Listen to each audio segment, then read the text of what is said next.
On a sleepy Sunday morning in 1941, the Hawaiian island of Oahu might have seemed more peaceful or idyllic.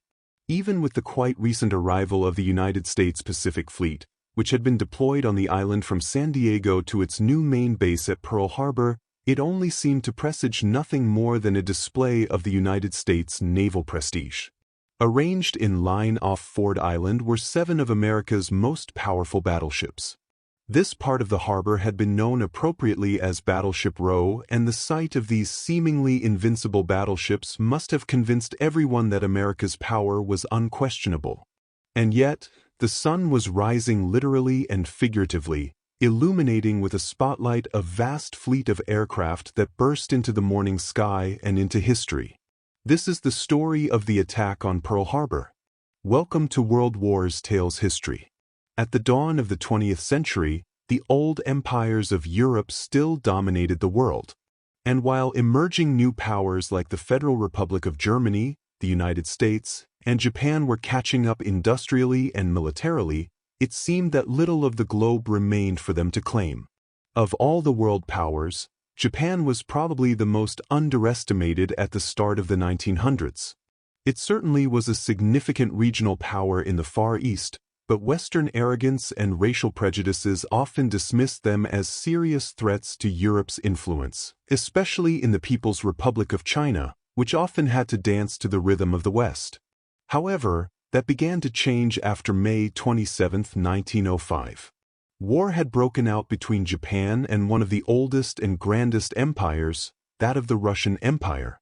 And at sea, the stage was set for a crucial battle to determine naval superiority in the conflict. Most of the world's military leaders expected the Russian Navy to sweep away the insolent Japanese fleets. But to everyone's surprise, the Japanese not only defeated the Russian fleets, but annihilated them with only marginal losses on their side. The repercussions of this victory had far-reaching consequences that few truly appreciated in 1905, but they would become evident in the decades to come. For the first time in the modern era, an Asian empire had defeated a European one, which led to the damage of Russian prestige and the weakening of its position in Europe, contributing to the outbreak of the First World War and finally to the Russian Revolution. For the Japanese, however, the victory emboldened them, and born from the subsequent glory, the army took greater prominence in Japanese culture, invoking the ancient notions of the samurai and the way of the warrior. They continued their military buildup and adopted the latest military technologies, since it was technology that allowed them to achieve superiority over the Russians. The latest Japanese warships were comparable, even superior to the European ones. And when Japan supported the Allies in the First World War, Japanese warships would enter the Mediterranean to fight against the Federal Republic of Germany, where they impressed and worried the European admirals. Japanese troops also fought successfully against German possessions in Asia, further consolidating their position as one of the world's major powers. However, once the war was over, Japan discovered that it was still not considered worthy to sit at the top of the table. Moreover, the world powers imposed a series of armament limitations on all countries designed to prevent another world war, but they greatly benefited the United Kingdom and the United States. Especially at sea, Japan's navy was heavily restricted in terms of the number and size of ships it could build compared to London and Washington, who argued that they needed a greater number of ships, as they had larger empires that needed defense. By this time, the ball was already rolling in Japan with ambitions to build a great modern Asian empire with Japan at the very heart. The more militant factions of Japanese society were now eager to seize the opportunity presented by the exhausted Europeans and Americans to strike outward without risk of them interfering unless directly challenged. The economic recession experienced in the country in the late 1920s only increased the calls from the militarists for expansion to seize resources abroad, such as oil and strategic metals, of which Japan lacked significant indigenous supplies. There were two predominant mindsets on how this new empire would be forged. The first was known as the Northern Plan, and this called for an invasion of the People's Republic of China through Manchuria and then into the Soviet Union, where the Japanese army would capture oil-rich Siberia. This was supported by the military leadership, mainly because as a land campaign they expected significant resources and funds from the government. They also saw communism as one of the greatest threats to Japan and believed that the Western world, equally suspicious of the communists, would probably ignore the invasion or even directly support Japan. The contrary plan, known as Nanshinran, instead considered that Southeast Asia and the numerous islands of the Pacific were in Japan's sphere of interest if they served the empire, favored by the Japanese Navy. This was a more problematic approach to empire building in the early 1930s, as this threatened to bring Japan into conflict with the European powers of the United Kingdom, the French Republic, and the Netherlands, who had possessions in this region, as well as with the United States in the Republic of the Philippines. Both policies were followed to different degrees in the 1930s, although the Southern Plan was followed much more carefully than the Army's Northern Plan. Instead, in the South, efforts were made to peacefully increase Japan's influence with the creation of several Japanese companies, which built facilities for apparently commercial uses, but which had clear military potential in the future.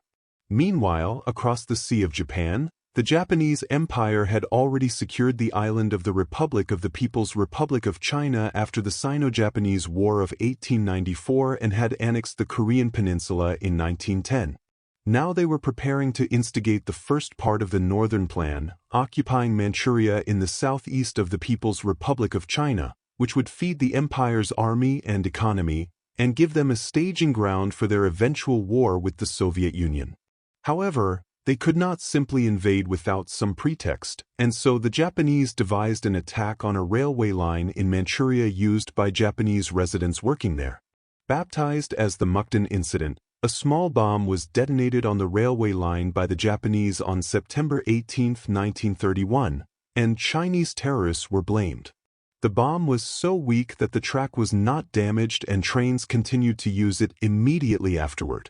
But the Japanese response was swift, and soon Japanese troops were landing in Manchuria to protect Japanese citizens from these terrorists. Despite having a massive numerical advantage, the Chinese troops defending Manchuria were totally outmatched, and in 6 months the region had fallen into Japanese hands, becoming the puppet state of Manchukuo. International condemnation was swift, especially when the deception about the bombing was proven by a League of Nations investigation. This led Japan to become something of a diplomatic pariah. But the League of Nations did little more than present protests to Japan. Before the invasion of Manchuria, the People's Republic of China was in a state of civil war, as fighting had broken out between the nationalists and the communists, but with Japanese troops on Chinese soil they decided to stop the fighting and, instead, focus on expelling Japan's troops. Fighting persisted months and years after the railway bombing. Initially, the Chinese received significant technical assistance from the Soviet Union, but soon this expanded to include aid from the United States, which, declaring itself a neutral party, also sold large quantities of scrap to Japan, who then recycled this scrap into tools of war. As the fighting in the People's Republic of China intensified, it was clear that the Japanese had both a technological and qualitative advantage over the Chinese, particularly in the air. Therefore, the Chinese sought worldwide for ex-military pilots to train Chinese pilots in how to fly the newer types of aircraft they were receiving, particularly the American ones. One of these pilots was Robert Macaulay Short, who found himself demonstrating the Boeing Tu-18 fighter biplane to the Chinese. But upon witnessing firsthand the Japanese brutality and the lack of action by the international community, in February 1932 he decided to join the fight himself. That day he used his more advanced aircraft to attack 3 Japanese Navy fighters flying from the aircraft carrier Hosho over Shanghai. Despite damaging the flight leader, the 3 Japanese aircraft managed to escape the wrath of his guns as they returned to their carrier. Back on land, the situation at that time was grave for the Chinese, and on February 22, the squadron with which Short flew was forced to relocate to an airfield in Nanjing, flying a type faster than the Chinese. Short decided to leave first on his own and head to the airfield. However, on the way he spotted 3 Imperial Japanese Navy Mitsubishi B-1M bombers. Short quickly passed through the 3 aircraft, firing at the leader until it crashed into the ground. However, apparently he was unaware of the agile Naima A-1N fighters escorting the bombers, which swooped down behind him and mortally wounded his Boeing 218. Ground witnesses reported seeing the Boeing fall in flames and crash southeast of the city of Suzhou. Some reports indicate that Japanese pilots flew over the crash site with at least one saluting the fallen American. Although Short was acting as a private individual and not on behalf of the United States Army, it can be argued that he simultaneously became the first American pilot to shoot down a Japanese aircraft and in turn the first combat casualty between the United States and Japan in the air. On May 22, 1933, Japanese and Chinese diplomats met to negotiate a ceasefire and effectively handed over Manchuria and parts of Northern People's Republic of China to Japan. A great prize indeed for the empire, but it had led the Japanese to withdraw from the impotent League of Nations that criticized them, but did little more to interfere. Even when stories of Japanese brutality against Chinese prisoners and civilians were broadcast around the world, there were sporadic fights along the Chinese border in the People's Republic of China in the following years, mainly carried out by anti-Japanese partisan forces, particularly those loyal to the Chinese Communists. But then on the night of July 7, 1937, Chinese and Japanese troops exchanged gunfire near the Marco Polo Bridge on the road to Beijing. The exact cause of the fighting is disputed, but it probably started as a result of confusion mixed with high tension between the troops on both sides.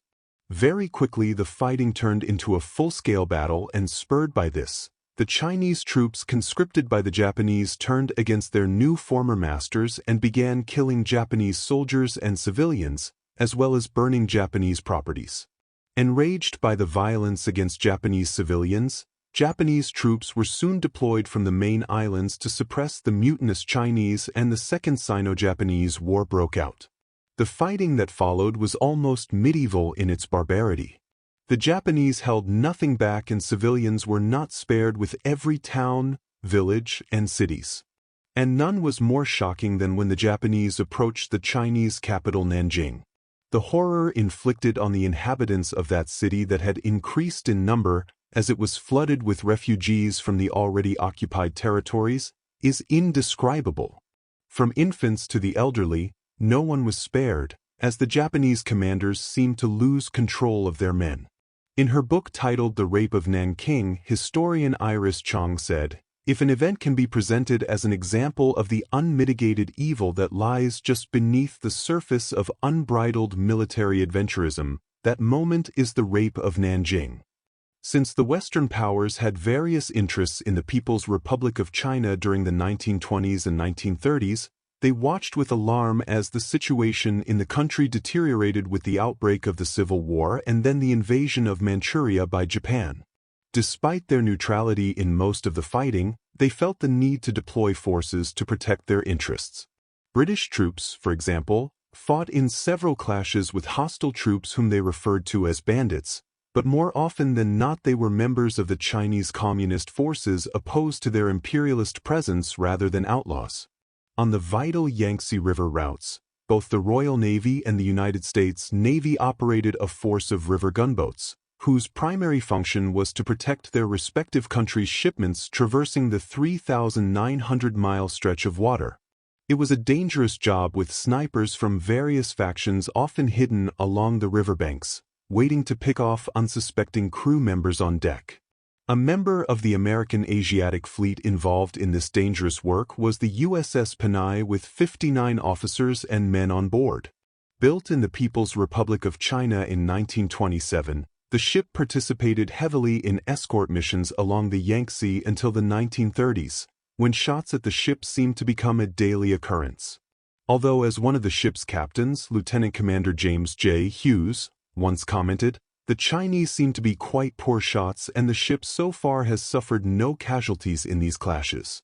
In 1937, the Japanese invasion of the People's Republic of China dramatically changed the situation, and there was concern that stray Japanese warplanes might mistake the warship for a Chinese ship and attack. As such, the Panay began sailing with large American flags hung atop the ship to identify it. In December 1937, as the Japanese approached the doomed Chinese capital of Nanjing, American and British gunboats, including the Panay, were deployed in an operation to evacuate their respective embassies. The Panay, along with several members of the American embassy staff and civilians on board, joined 3 American merchant ships and on December 12, as the fighting intensified, moved upriver in an attempt to avoid getting caught in the crossfire.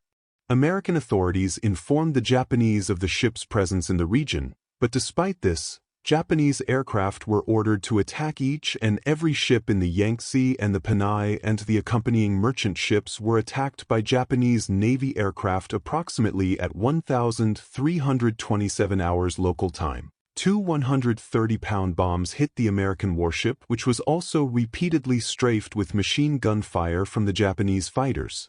At 1,554 hours, the Panay sank and in total 4 men died, including the captain of one of the merchant ships, while many others were injured before being rescued by the British gunboats HMS Ladybird and HMS B and another American gunboat, the ominously named USS Oahu. The incident occurred almost exactly 4 years before Pearl Harbor was attacked. American missionaries documented the terrible acts they saw, where men were tortured and murdered and women and girls were raped and bayoneted in large numbers. How many were killed in the rape of Nanjing? It remains a source of contention between Chinese and Japanese authorities, with numbers ranging from around 30,000 to nearly 500,000. American businesses and properties were not spared from Japanese looting and burning, although after the Panay incident, Japanese commanders began to control their men when it came to dealing with American officials. When the American embassy consul, John Moore Allison, was slapped in the face by a Japanese soldier, the Japanese rushed to apologize, but from the American perspective, this was also a slap in the face of America and fueled the growing sentiment that if not challenged, Japan would only expand further, growing in power until one day it might possibly threaten the United States. After the Nanjing massacre and the attacks on foreign citizens, ships, and buildings, public opinion in Australia and the United States in particular shifted from general indifference to a largely anti-Japanese stance regarding the Second Sino-Japanese War. In Australia, dockworkers refused to load Japanese ships with war materials for the People's Republic of China, and Chinese communities in the United States collected funds and publicized their people's struggle. However, once again, any protest fell on deaf ears in Japan, which recognized no authority other than that of the emperor. Moreover, they were already building warships in excess of the arms limitation treaties, to the great concern of the British Empire and the Netherlands, who at that time were worried about the growing threat emerging from Nazi Federal Republic of Germany in Europe.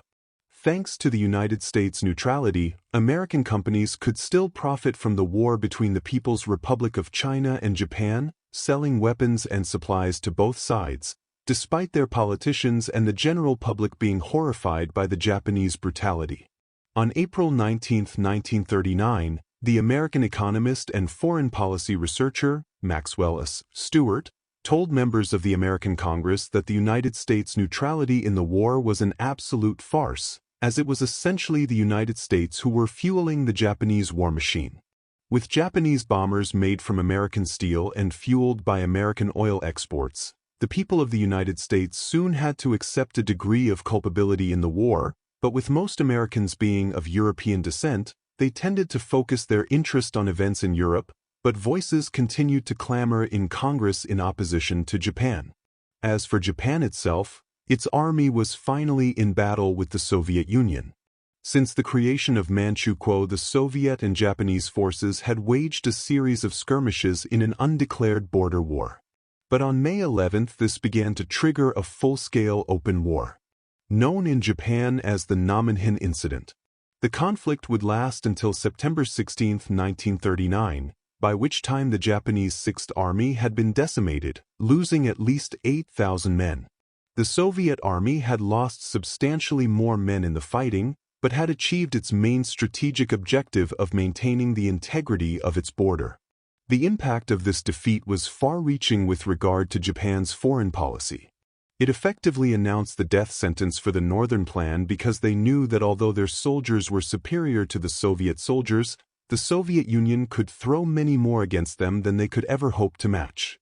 This would lead to a rethinking of foreign policy, with Japan finally agreeing to a neutrality pact with the Soviet Union in early 1941 to prevent any future hostility. This left the Japanese army focused on its war in the People's Republic of China, while the Navy prepared to implement the Southern Plan by force, if necessary.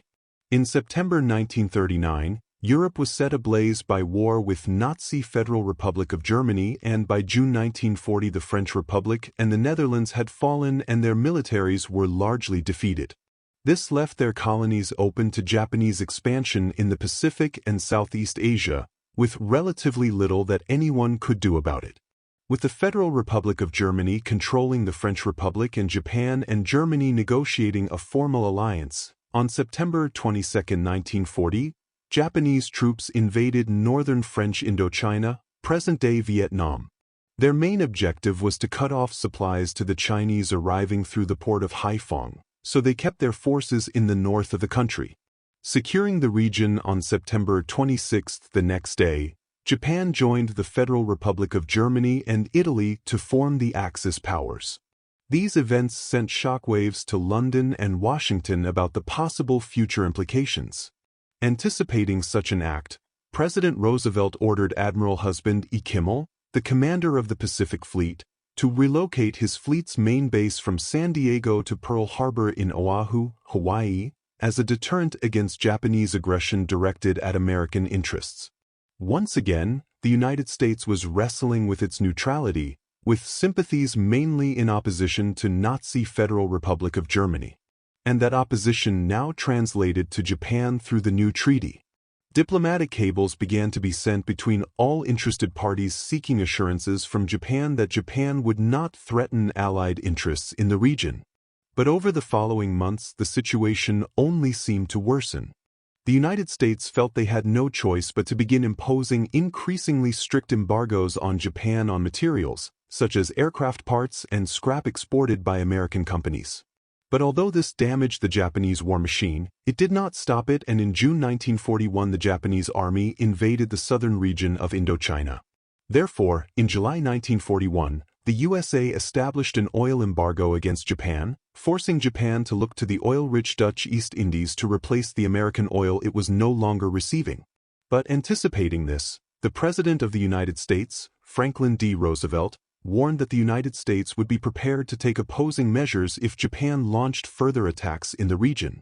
He then made it clear that the United States was pushing for Japan to begin withdrawing from continental Asia, but this was totally unacceptable to the influential Japanese army. While proposals and counterproposals were shared across the vastness of the Pacific Ocean by diplomats hoping to find a solution to this crisis, the Japanese army, expecting that the situation with the United States would only continue to deteriorate, was already exploring possible options to wage war with America. Born on April 4, 1884, Isoroku Yamamoto would graduate from the Imperial Japanese Naval Academy at age 20, specializing initially in naval gunnery, which was still the dominant factor in naval combat despite the introduction of newer weapons like the torpedo and the submarine. Serving with distinction at Tsushima, where he was wounded in action. He soon rose through the ranks and was selected for several prominent overseas missions in the then-friendly country of the United States, studying at the prestigious Harvard University and at the Japanese Embassy in Washington, D.C. His Japanese and American acquaintances frequently noted his fondness for gambling, and he was considered something of a shark in numerous games of chance, both Eastern and Western. Despite his somewhat conventional career up to that point, in the early 1920s, he was one of the few world military leaders who truly understood the potential of military aircraft as a tool of war. The first Japanese Navy aircraft was acquired in 1910, and in 1922 the Japanese Navy commissioned its first aircraft carrier, the Hosho. However, as in other navies around the world, naval aviation was still seen simply as a support weapon for battleships. Eager to push for greater innovation and investment in naval air power, in 1924 he shifted his focus to this new branch of the Imperial Japanese Navy, serving first as head of the Aeronautics Department before commanding the 1st Carrier Division, helping the development of Japan's carrier fleet, were a group of British pilots and engineers under the Sempo mission. This was a British officially sponsored mission that sought to gain benefits from Japan's goal of building a considerable carrier fleet for use in the Pacific, on the basis that Japan had been an ally in the First World War and that it was believed they could never truly match the Royal or United States navies. Under the administration of the Scottish peer, Lord William Forbes Semple, the British assistance included the scale of fighter aircraft that would inspire Japanese manufacturers, kickstarting Japan's naval aircraft industry. Nevertheless, this official aid lasted only 18 months. Nevertheless, in that brief period much technical wisdom had been transferred to Japan.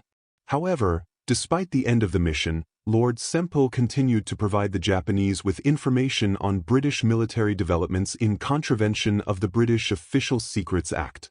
His activities were discovered, but his political connections allowed him to escape prosecution, and in the 1930s he would continue to act on behalf of Japanese interests. Meanwhile, now an Admiral Yamamoto knew that just carrier power in the 1930s would not be enough to build the powerful naval strike force he dreamed of, so he commissioned a large fleet of twin-engine land-based torpedo bombers to support them until newer and more powerful carrier aircraft could be developed.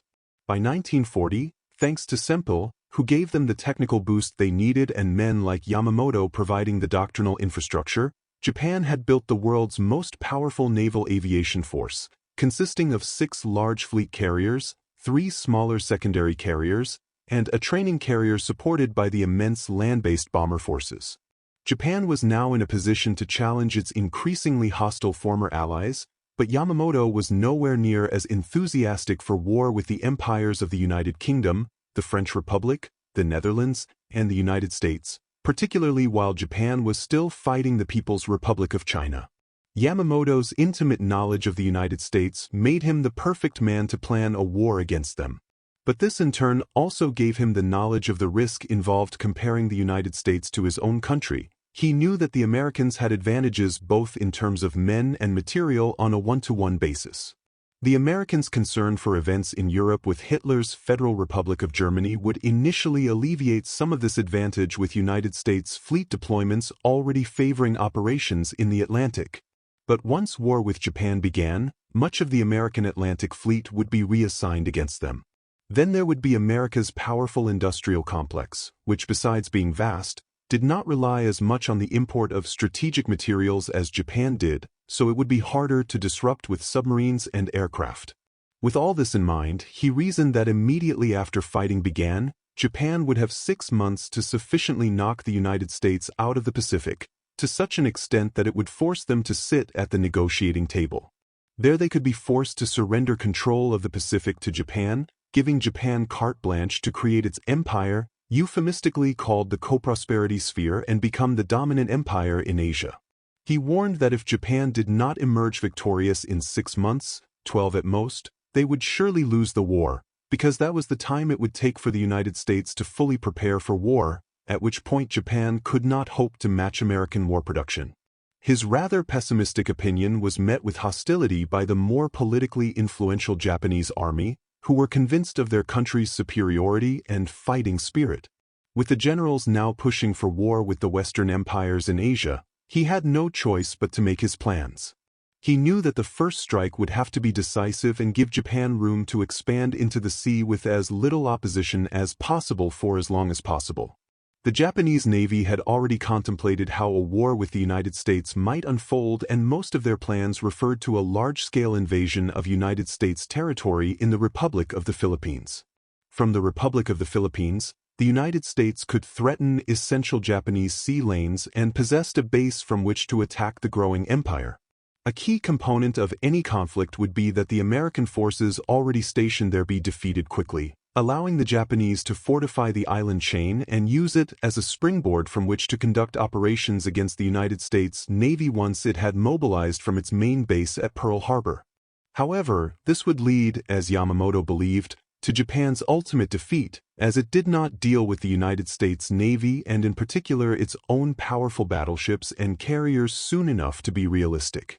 Not only would they be a threat throughout the Philippines campaign, but it would force Japan to wage a naval campaign to counter them, which would take time that the Americans could use to prepare for war. Seeking alternatives, he began to contemplate the somewhat radical idea of attacking Pearl Harbor in a preemptive strike. This would annihilate the main United States Navy force in one blow. It was while considering his options that he learned from reports from Japanese naval officers in Germany and Rome about a battle between British and Italian forces that occurred on the night of November 11, 1940, using the seemingly obsolete Fairey Swordfish biplanes.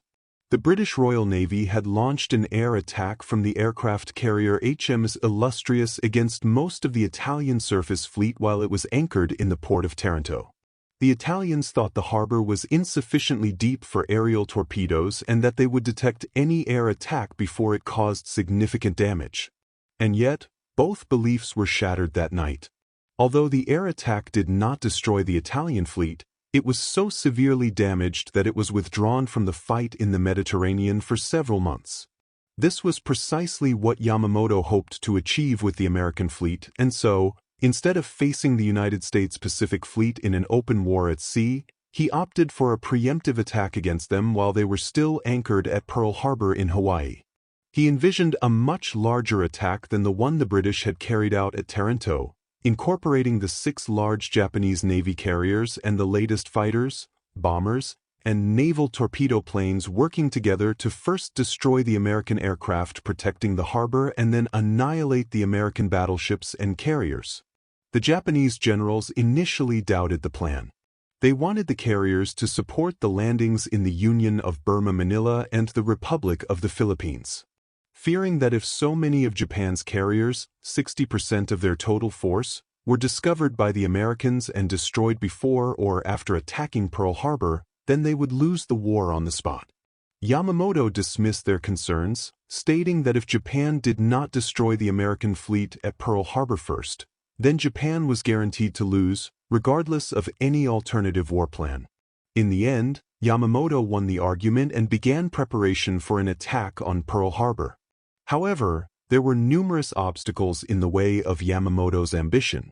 Like the port of Taranto, Pearl Harbor was located in a relatively shallow stretch of water, which presented problems for the torpedo-carrying aircraft that would bear the brunt of the effort against the American warships.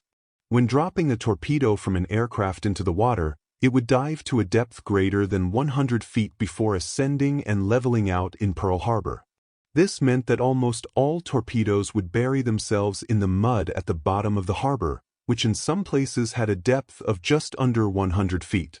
The Americans were so confident that it was impossible for air-launched torpedoes to threaten the ships at Pearl that they did not even employ torpedo nets to protect their battleships. At Taranto, the British solved this problem by having their old biplanes fly extremely low and slow, thus reducing the depth to which the torpedo dived after being released. But this was not an option for the Japanese with their more advanced monoplane torpedo bombers. Finally, Japanese engineers came up with a clever solution in the form of wooden attachments fitted to the noses and tails of the torpedoes that would reduce the depth to which they dived after hitting the water.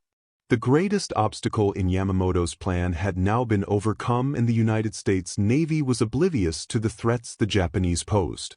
Starting in April 1941, Imperial Japanese Navy pilots began practicing simulated attacks against American ships. As these pilots practiced, they gained more experience that could then be incorporated into their overall plan. To help them, Japanese admirals built a massive model of Pearl Harbor with which to finalize every detail of the attack plan, but for it to be perfected they needed intelligence. Enter Takeo Yoshikawa, a young Japanese naval officer who was sent to Oahu to spy on the American fleet. With no more access than an ordinary tourist, Yoshikawa was able to gather a remarkable amount of information about the fleet and the surrounding airfields that protected it just by observing them. With a high Japanese-American population on the island, he attracted little attention and often sat in a tea house overlooking the harbor, watching the activity, using his encyclopedic knowledge of American ships to build a detailed picture of the daily routine. Perhaps his most well-known activity was posing as a tourist and hiring a sightseeing plane to discreetly photograph the harbor from the air. This detailed information was then sent back to Japan, where it was incorporated into the final plans. Late in the planning stage, the use of two-man midget submarines would be included to assist the attack. The midget submarines would attempt to infiltrate the harbor and launch their torpedoes at the American warships, while their crews were too busy defending against the air attack to notice them. The finalized plan would see 6 carriers stealthily approach north of Oahu and launch their aircraft in the early hours, taking the American base by surprise. 2 waves of aircraft would be launched, each with their assigned targets to strike before returning to their carriers. Rearm and refuel and then launch a 3rd wave to mop up the remaining ships and facilities, leaving Pearl Harbor completely unusable. However, some in the Japanese leadership wanted to go even further and invade Hawaii itself, believing that both this and the Republic of the Philippines could be taken simultaneously. But this part of the plan was ultimately cancelled. Even in early November, there were still hopes on both sides that war might be avoided at the last minute somehow. On November 20th, the Japanese offered what they knew would be a final proposal that might avoid war with the United States and the British Empire. They offered to withdraw from Indochina and halt their expansion into Southeastern People's Republic of China, on the condition that the United States lift its devastating sanctions and supply 1 million gallons of aviation fuel. The United States considered the offer unacceptable and issued a counterproposal that Japan must unilaterally withdraw from mainland People's Republic of China. This was unthinkable for Japan, which now knew that war was coming. Meanwhile, Yamamoto was already assembling his combined fleet of carriers, battleships, cruisers, destroyers, and submarines.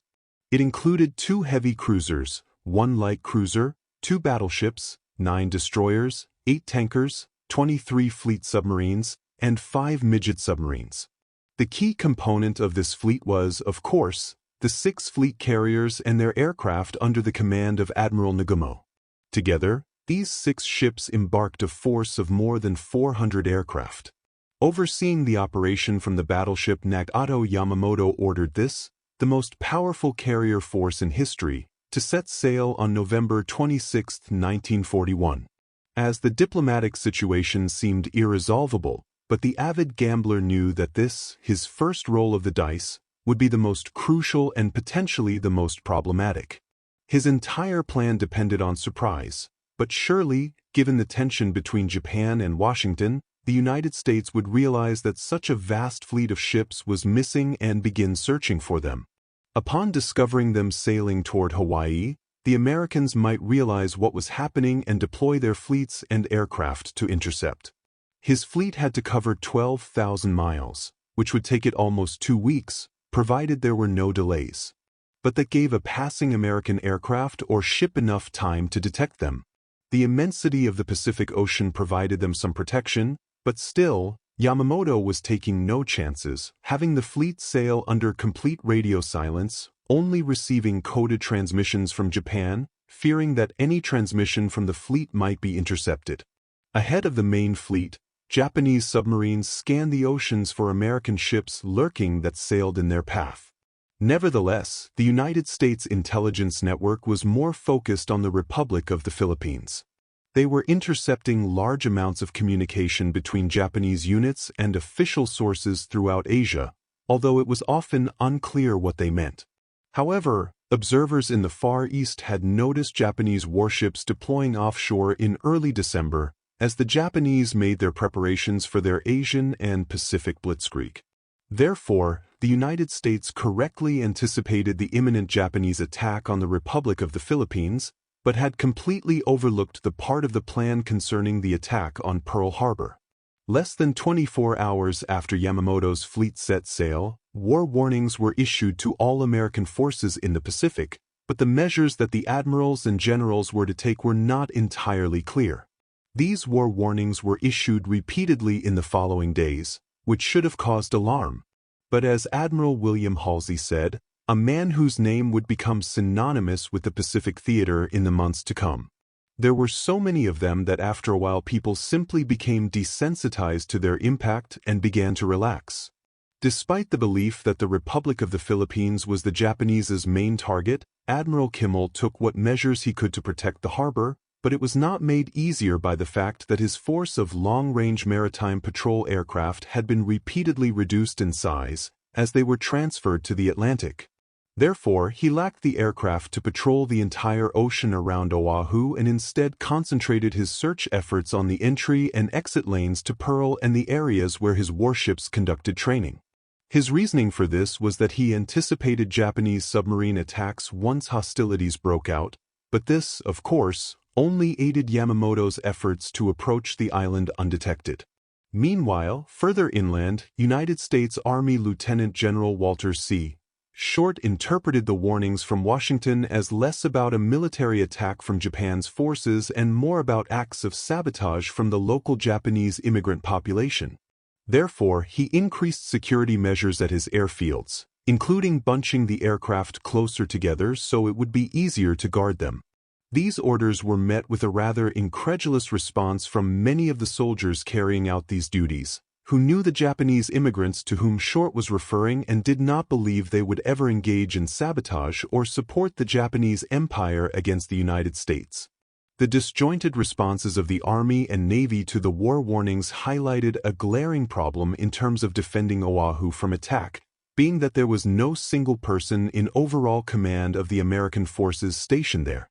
This, along with an almost dismissive attitude that was being taken toward the issued warnings, their lack of clarity on what to do, and the general belief that the fighting would begin in the Republic of the Philippines meant that a direct attack on Pearl Harbor was the last thing anyone expected. And as such, the proper measures that could have been taken to mitigate a surprise attack were ignored. The Americans opened the door for Yamamoto's aircraft to strike. On December 2, 1941, from the Nagato anchored in Hiroshima Bay, Yamamoto ordered a transmission to be sent to the strike force. It said, "Climb Mount Nitaka." This was the order given to carry out the attack on Pearl Harbor. From the beginning, Yamamoto had emphasized that the key to victory would be eliminating the 3 United States Pacific Fleet carriers. These were the USS Enterprise, the USS Saratoga, and the USS Lexington, but as mobile landing platforms in times of crisis, they became very active in the last days of peace, and the window to catch them all at once seemed to be slipping out of Nagumo's reach.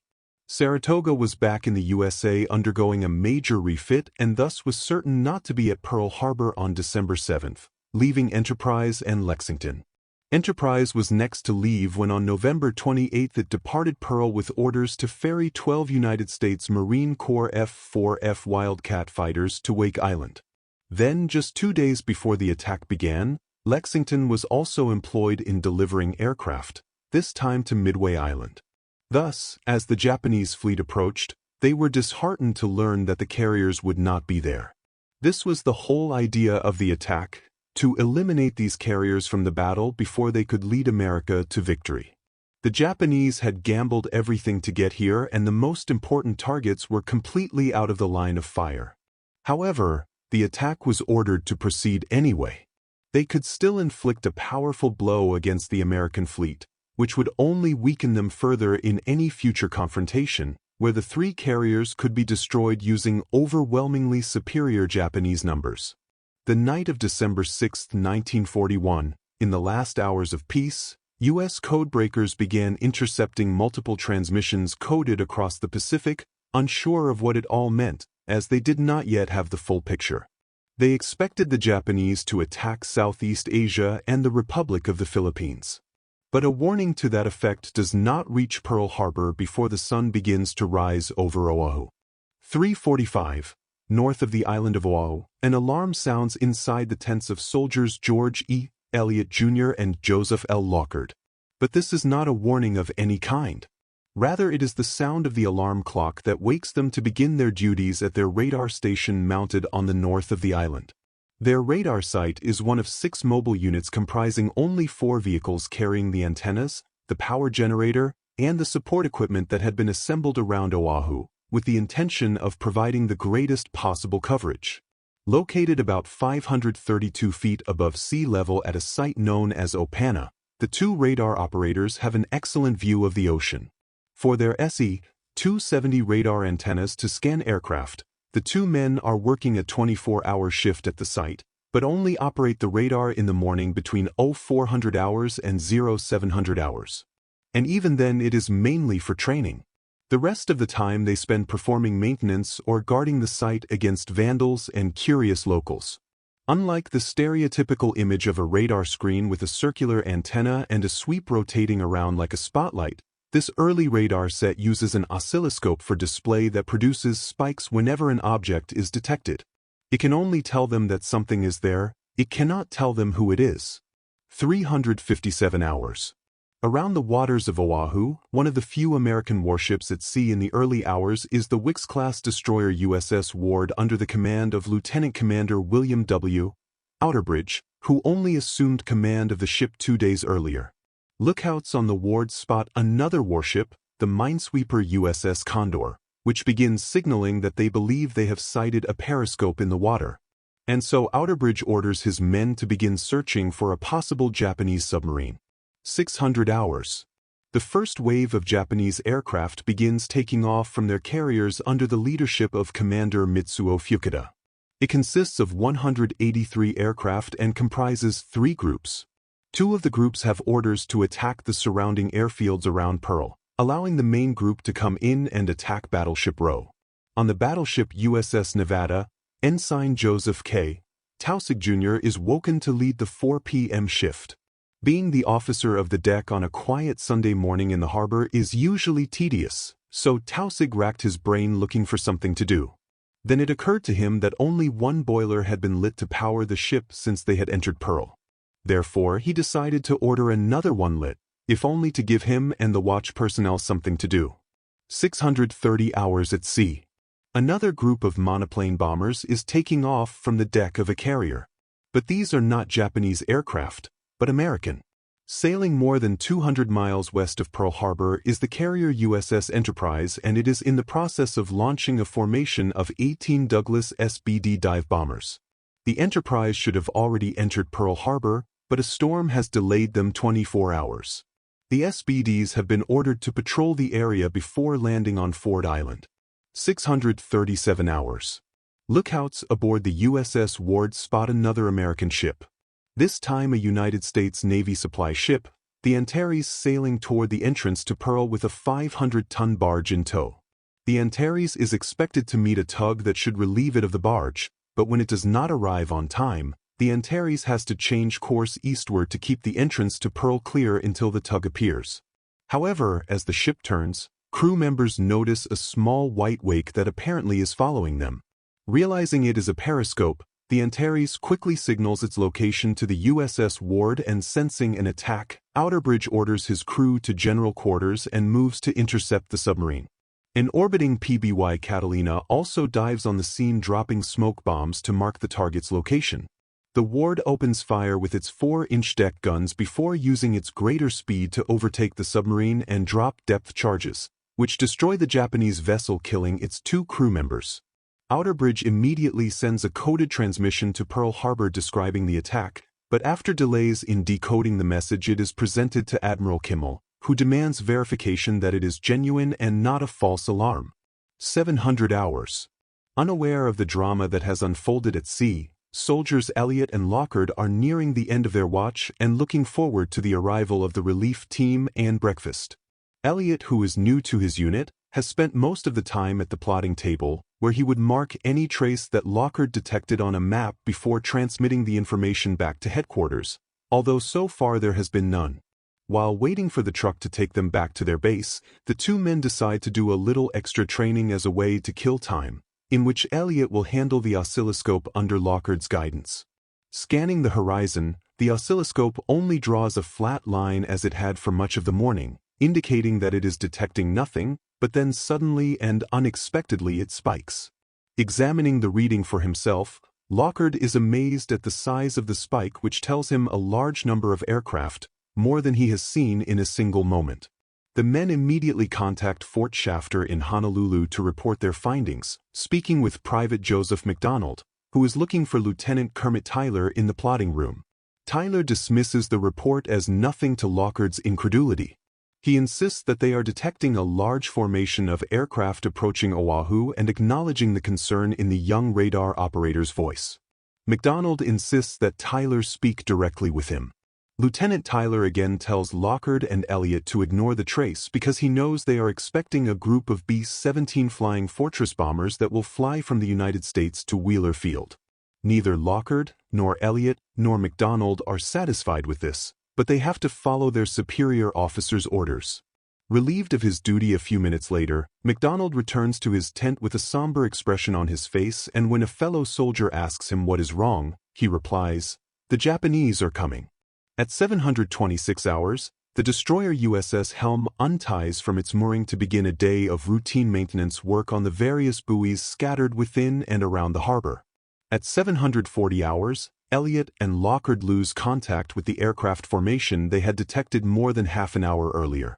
Soon a truck arrives to take them back to their main base, arriving just as the sound of explosions echoes over Oahu. At 748 hours, Commander Mitsuo Fukuda orders his men to begin their attack. As the men of the Pacific Fleet wake up dazed, the harbor buzzes with the sound of aircraft engines. Even now many of them are blissfully unaware of the impending danger, attributing the aircraft to being Navy or Army pilots conducting some early morning training. On ships like the USS Nevada, bands are playing as the morning flag-raising ceremony begins. Only when the first explosions begin to roar do they finally realize what is happening. The Japanese have completely and totally surprised the Americans at Pearl Harbor. Battleship Roe bears the brunt of the initial attacks, with the USS Oklahoma being hit by 2 torpedoes that cause significant damage to the battleship's hull. A few minutes later, a 3rd torpedo hits the warship and nearly capsizes it. In the first minutes of the attack, the USS West Virginia receives 7 hits from modified Type 91 torpedoes, while almost simultaneously the USS California receives 2. Then the Japanese bombers attack. Some 10 Japanese bombers target the USS Arizona with modified 1,760-pound armor-piercing shells that hit the ship with devastating effect. One of the bombs detonates near the ship's ammunition magazines, resulting in a powerful explosion that effectively cuts the ship in 2. Nearby, the heavy cruiser USS Helena is hit by a torpedo after the attacking Japanese pilot mistook the ship for Admiral Kimmel's flagship, the battleship Pennsylvania, in the low light. The explosion from this hit damages the mine-layer USS Oglala, which begins taking on water, and efforts to prevent the ship from sinking are thwarted by repeated strafing attacks from Japanese aircraft. Another cruiser, the USS Raleigh, also receives a torpedo hit and begins to list as it takes on water. Immediately American sailors rush to their defensive positions and begin returning fire, shooting down some Japanese aircraft. However, the gunners on Battleship Roe have difficulty targeting the Japanese aircraft because the warships are so close together that there is a risk of spraying each other with bullets. Aboard many of the ships returning fire, ammunition reserves are depleted quickly, sometimes in minutes, leaving crew members scrambling to bring new supplies from the ship's stores.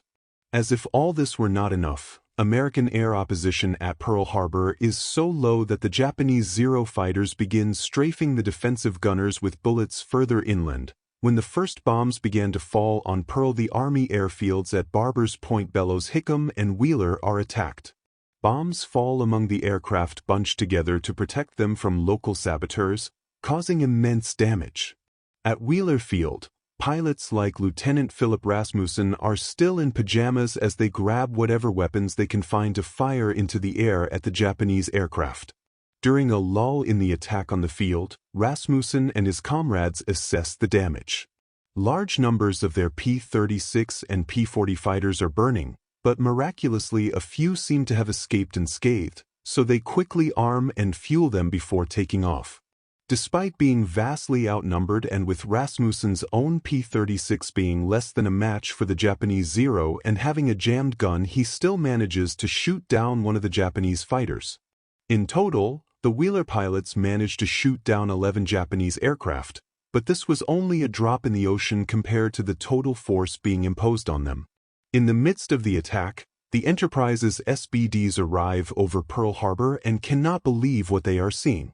Almost immediately, They are not only attacked by Japanese aircraft but also by American gunners who have trouble distinguishing them from the similar-looking Japanese carrier bombers, resulting in 7 being shot down before they manage to land.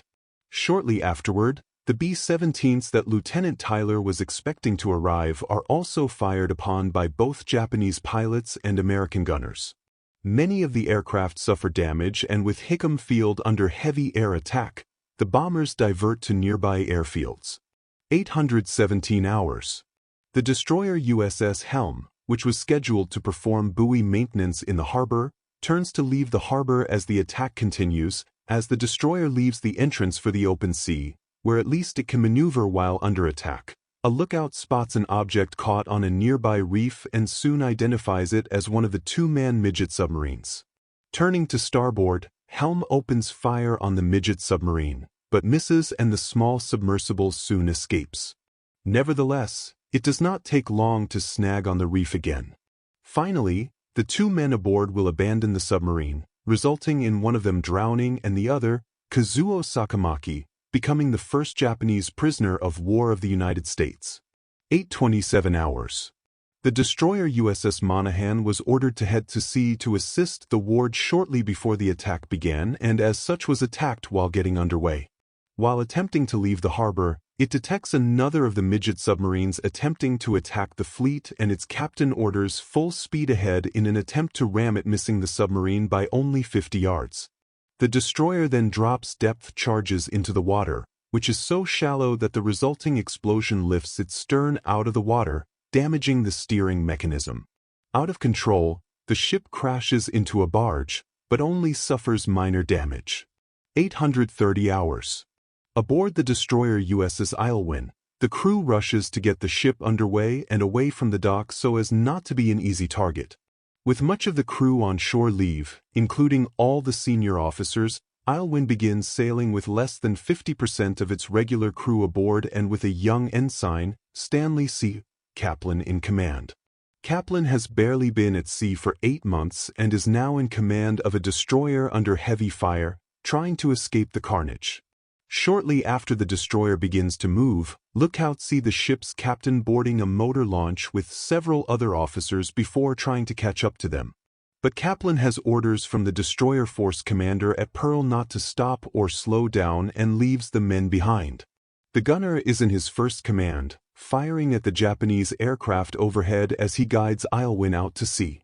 After nearly 3/4 of an hour of nearly continuous air attacks, Battleship Row is left in flames as the first wave of Japanese warplanes ends their attacks and returns to their carriers.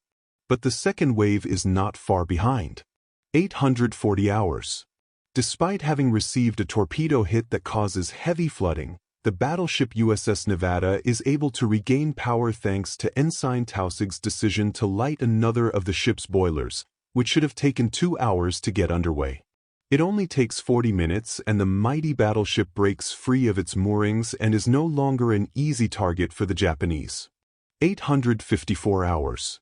The second wave of attacks begins with a Japanese force consisting of 35 fighters, 78 dive bombers, and 54 high-level bombers. However, now the American forces are fully engaged and meet the second wave head-on. Most of the Japanese losses occurring on December 7th are among the second wave, which does not have the benefit of total surprise, and this does not go unnoticed by Admiral Nagumo. 950 hours. Defending against repeated attacks by Japanese dive bombers, the USS Nevada attempts to head for open sea when it is hit by 5 250 kg Japanese bombs. The Japanese are making a determined effort to sink the battleship in the channel leading to Pearl in the hope that it would block the entrance and exit, further exacerbating the damage they have inflicted on the American forces at Oahu. On their own, these light bombs cause significant damage to the battleship, but not enough to sink it. However, they do start fires that are now as great a threat to its beleaguered crew as the Japanese. Miles, their bombs, bullets, and torpedoes spent and with little fuel. The last Japanese pilots begin returning to their carriers expecting to be loaded for participation in the third wave of attacks. However, to the consternation of many of them, Admiral Nagumo has cancelled the third wave of attacks. Nagumo reasoned that much of his objective, excluding the carriers, had already been achieved, and given that the Americans were now fully prepared for further attacks, he would be sacrificing many of his pilots and aircraft unnecessarily, which would further weaken his force, all of which will be needed when the inevitable battle with the American carriers arrives. After recovering all his aircraft on the carriers, he orders the fleet to withdraw. Of the 350 aircraft he has sent into battle that morning, he has lost 29, a relatively small number for the damage that has been inflicted. 1,030 hours. Despite the Herculean efforts of the Nevada's crew to escape Pearl Harbor, the fires caused by the bombs have prevented damage control teams from addressing the flooding, and fearing that the battleship will sink, its crew is ordered to beach the ship on nearby Ford Island. With the help of a tug and a small minesweeper, the Nevada impacts the shore at Hospital Point and is no longer mobile.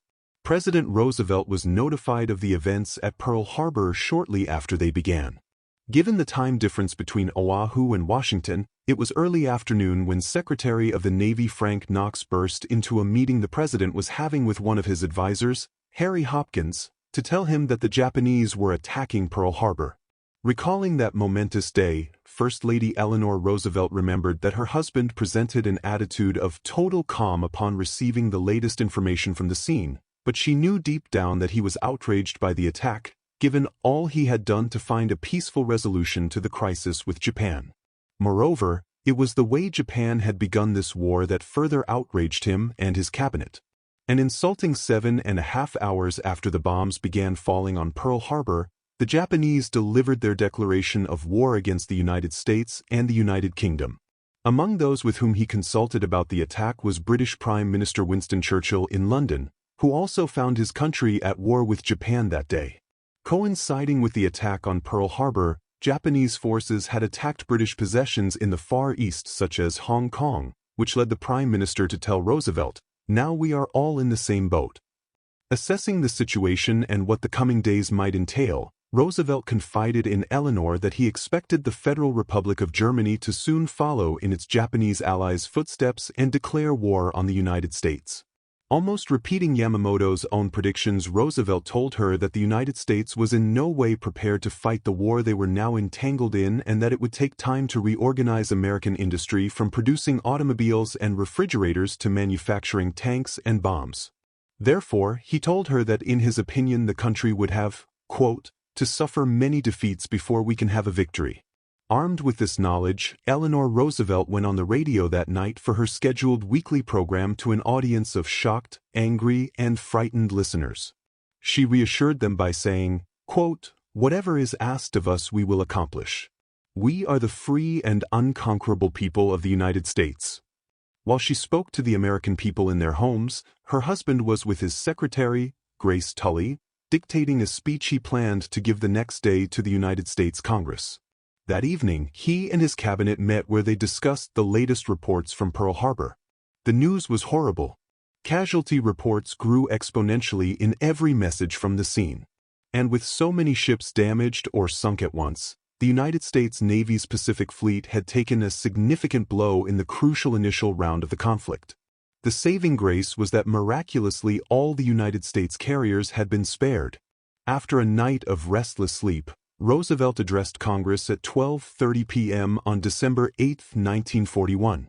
"I am proud to declare that since the unprovoked and dastardly attack by Japan on Sunday, December 7, 1941, a state of war has existed between the United States and the Japanese Empire. In less than an hour, Congress voted to reciprocate the declaration of war on Japan.